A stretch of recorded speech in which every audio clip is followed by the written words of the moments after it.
ফাঁসি চাইলেন, সংসদে বসে গোলাম আজমের ফাঁসি চাইলেন। ওরে ভাই, এখন রাজাকার বলতেছি, আপনি আমাকে বলছেন শুয়োরের বাচ্চা। আপনি কেমন চরিত্র লোক, গলায় দড়িতে মারা দেন? আপনি তো সারা জীবন যে বললেন, আপনার কাছ থেকে তো আমরা শিখলাম গোলাম আজমের ফাঁসির রশিটা আপনি নিজ হাতে দিবেন। গোলাম আজমের ফাঁসির রশিটা আপনি নিজ হাতে দিবেন, তা আপনার কাছ থেকে তো শিখলাম। তো এখন আমি তাদেরকে বলতেছি, আর আপনি আমাকে শুয়োরের বাচ্চা কুত্তার বাচ্চা বলছেন কেন? আমি তো আপনাকে বলি, আমি তো তাদেরকে বলছি যে এখানে যারা বসছি বা পুরা দেশবাসী মাসুম বাচ্চা বা শিশু, এগুলো বললেন না। এগুলো বললে কি বুঝাইতে পারবেন? আপনি এমন কোন মহাশিক্ষিত লোক হয়ে যান নাই। আমি পিএইচডি করে আসছি, আপনি কি বলতেছেন এগুলো এখানে বসে? তার চাইতে ভালো হইবে আপনি কোনো টকশোতে আসেন না। এইভাবে মিথ্যাচার করলে, এই যে আপনাকে যে সম্মানটা দিছিলাম, আমি প্রসঙ্গটা উঠাইতে না করছিলাম। একটা কথা বলি আপনাকে, আপনি যে দল করেন এটা গোলাম আজমের দল, মতিউর রহমান নিজামীর দল, এটা ঘাতকের দল। ৮০ সালে এই দল গঠন হয় নাই, এই দল গঠন হয়েছে ৭১-এরও অনেক আগে। আর ৭১ সালে এই দল আমাদের মা বোনদের ধর্ষণ করছে, হত্যা করছে, লুটপাট করছে। আর আপনি, আপনার বক্তব্য আমরা সারা জীবন শুনছি, আপনি গোলাম আজমরে ফাঁসি দিতে চাইছেন, যুদ্ধাপরাধীদের নিষিদ্ধ চাইছেন, আপনি এদের হত্যা করতে চাইছেন। এখন আপনি 25 কোটি টাকায় বিক্রি হয়েছেন। আপনি কোন টক শোতে আইছেন না, কথা বলতে চাইছিলাম না, কিন্তু সহ্য হয় নাই। আমরাও ফ্রিডম ফাইটার, 1987 সালে আমি গুলিবিদ্ধ হয়েছি, আপনি গুগলে সার্চ দেন, এরশাদ বিরোধী আন্দোলনে।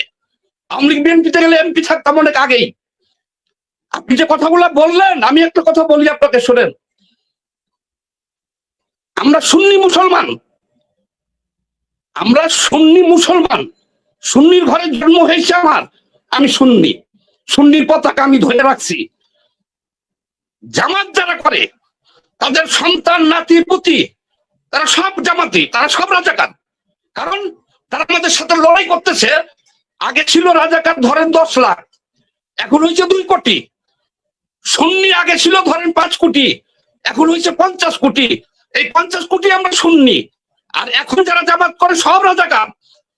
আপনার প্রতি শ্রদ্ধা রেখেই বলতেছি, আপনি একজন মুক্তিযোদ্ধা, আপনি কেন তাদের দায় নিতে দেবেন?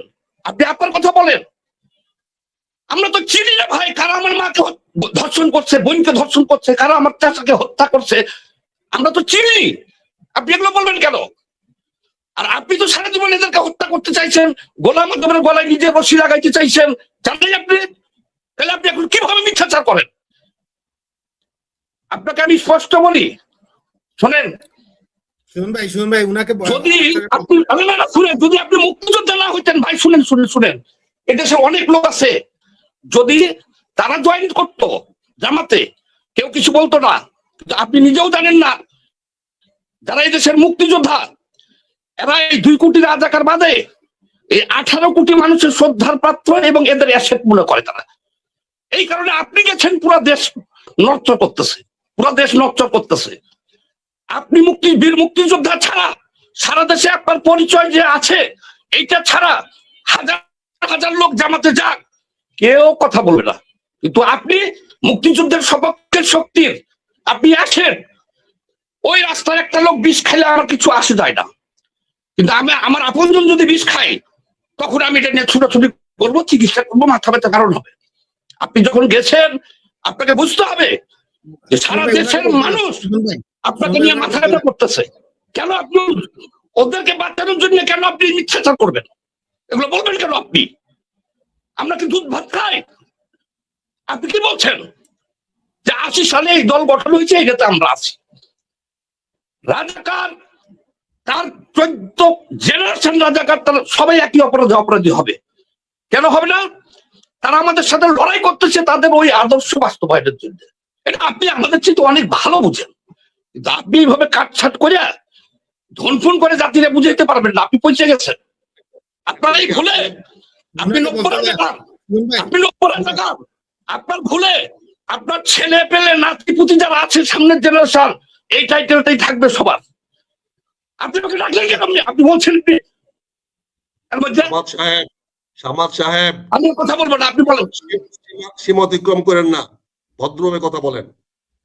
আপনি এখানে মিথ্যাচার আপনি করেছেন। আমাদেরকে আপনি জাতিকে এগুলো বুঝাইন না ভাই, আমার সামনে মিথ্যা কথা বলেন না, আরে আপনি কে আছেন? আপনি আমার সামনে মিথ্যা কথা বলেন না, কানের পর আচ্ছা, আপনি কে? আপনি আমরা মিথ্যা কথা সহ্য করতে পারবো না। কেন সহ্য করতে এটা পারবেন? গোলাম আজমের দল না, কে আপনি? এটা গোলাম আজমের দল না। আরে আমার আপনি কে? আপনি নব্য রাজাকার, রাজাকার? আপনি নব্য রাজাকার। আপনি কি আমি আমি রাজাকার না, আমি রাজাকার না। তোর বাবার কি বেটা? হ্যাঁ বেটা, তোর বাবার না। রাজাকার? তোর বাবার কি? তোর বাবার কি? হ্যাঁ, এবার ভালো লাগছে, এইবার মতো লাগছে, এইটা বলেন, আমি রাজাকার? এইটা বলেন আপনি যে আপনি রাজাকার। তোর বাবার কি? আপনি বলেন যে আপনি রাজাকার, কিন্তু আমি রাজাকার? কিন্তু ওই জামাত বললেন না যে ওরা রাজাকার না, ওরা রাজাকার না, এটা বলেন না। তোরের বাচ্চা, গোলাম আজম রাজাকার না, এটা বলবেন না। তোরের বাচ্চা, তোর বাবার কি? রাজাকার না। গোলাম আজম বাংলাদেশের মুক্তিযুদ্ধের বিরোধী, রাজাকার না, শুয়োরের বাচ্চা। রাজাকার সে রাজাকার, রাজাকার 14 গোষ্ঠী রাজাকার, ওরা ধর্ষক, ওরা গণহত্যাকারী, ওরা রাজাকার। আপনি ওদের পক্ষ নিয়েন না, আমি আপনাকে বলছি না, আপনি ওদের পক্ষ নিয়েন না। আপনি আপনারটা বলেন, আপনি আপনারটা বলেন, আপনি আপনারটা বলেন। গালাগালি করেন না, গালাগালি করেন না, গালাগালি করেন না, গালাগালি করেন না, এটা অনলাইনে গালাগালি করেন না। জামাত হলো ভাই, জামাত হলো গণহত্যাকারী, জামাত ধর্ষক, গোলাম আজম ধর্ষক, মতিউর রহমান নিজামী ধর্ষক, আনোয়ার হোসেন রাজাকার ধর্ষক, আর 14 গোষ্ঠী ধর্ষক, গণহত্যাকারী। এইটাই হলো গণহত্যাকারী দল। আপনি তাদেরকে ডিফেন্স করেন না, আপনি বাচ্চা, তুই আপনি হলেন নব্য রাজাকার, একটা 25 কোটি টাকায় বিক্রি হওয়া রাজাকার আপনি। তুই শুয়োরের বাচ্চা। আমি তো আপনাকে শুয়োরের বাচ্চা বলি নাই, কিন্তু আপনি বলতেছেন এদের বোঝা নাই, আপনার কোনো শিক্ষা দীক্ষা নাই, আপনার শিক্ষা দীক্ষা চরিত্র নাই, আপনি নব্য রাজাকার। ওই একজন মুসলমান, একজন হিন্দু যখন মুসলমান হয়ে যায় তখন সে নব্য মুসলমান হয়, নব্য মুসলমান হয়। আমি বলতেছি গোলাম আজম রে, আমি বলতেছি মতিউর রহমান নিজাম রে, আমি বলতেছি দেলোয়ার হোসেন সাইদি রে, মানে আপনি রাখতেছেন কেন? আপনি এখানে বলতেছেন কেন? আমি বলতেছি কারে? আমি বলতেছি গোলাম আজম রে, আমি বলতেছি মতিউর রহমান নিজাম রে, আমি বলতেছি কারে? দেলোয়ার হোসেন সাইদি রে। আপনি তাদেরকে বলতেছেন যে না, তারা রাজাকার না, এ কথা বলবেন কেন আপনি? আমি শুয়োরের বাচ্চা না, ওই তো জাতি দেখতেছে যে আমি কিসের বাচ্চা। আপনি যে একটা মূর্খ লোক এবং রক্তটা পার্টিতে যোগ দিয়ে রক্তটা লোক হয়ে গেছেন। আপনি যদি একজন শিক্ষিত লোক হইতেন, আপনি এটা হইতো না। আপনাদের তো ভাই উপায় নাই, আপনাকে বলতেই হবে শুয়োরের বাচ্চা, এছাড়া আপনি আর কিছু বলতে পারবেন না। কারণ হলো একটা গণহত্যাকারী দল, সারা বিশ্বে স্বীকৃত, তারা রাজাকার, যুদ্ধ অপরাধী, গণহত্যাকারী, ধর্ষণকারী। এটা সারা বিশ্বের লোক জানে। 25 কোটি টাকা বিক্রি হয়েছে, তারপরে এখন শুয়োরের বাচ্চা। বাচ্চারা জানে, শুধু শুয়োরের বাচ্চারা জানে এটা। তুই শুয়োরের বাচ্চা। আপনি একটা মূর্খ লোক, মূর্খ লোকরা গালাগালি করে, মুসলিম লোকরা গালাগালি করে, আমি আপনাকে গালাগালি করি নাই। তুমি কি করতেছো শুয়োরের বাচ্চা? তুমি গালাগালি করি নাই। শুয়োরের বাচ্চা, আমি ধর্ষকরে ধর্ষক বলছি, রাজাকারে রাজাকার বলছি, খুনিরে খুনি বলছি, আপনাকে না। গালাগালি করেন না, গালাগালি করেন না, গালাগালি করেন না। আমি বলছি গোলাম আজম, গোলাম আজম, দেলোয়ার হোসেন সাইদি, মতিউর রহমান নিজামী।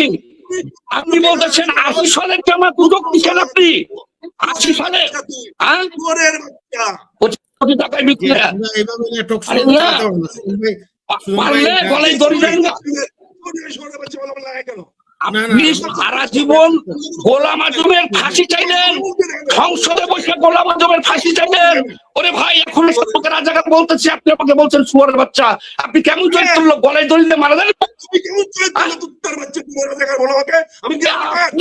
আপনি তো সারা জীবন যে বললেন, আপনার কাছ থেকে তো আমরা শিখলাম গোলাম আজমের ফাঁসির রশিটা আপনি নিজ হাতে দিবেন। গোলাম আজমের ফাঁসির রশিতে আপনি নিজ হাতে দিবেন, তা আপনার কাছ থেকে তো শিখলাম, তো এখন আমি তাদেরকে বলতেছি, আর আপনি আমাকে শুয়ারের বাচ্চা কুত্তার বাচ্চা বলছেন কেন? আমি তো আপনাকে বলি, আমি তো তাদেরকে বলছি তো আমি। দল তো ওইটাই, দল তো ওইটাই, দল তো ওইটাই, দল তো ওইটাই। আপনি মিথ্যা কথা বলবেন কেন? 80 সালের দল এটা, এই দলটা কি 80 সালের দল?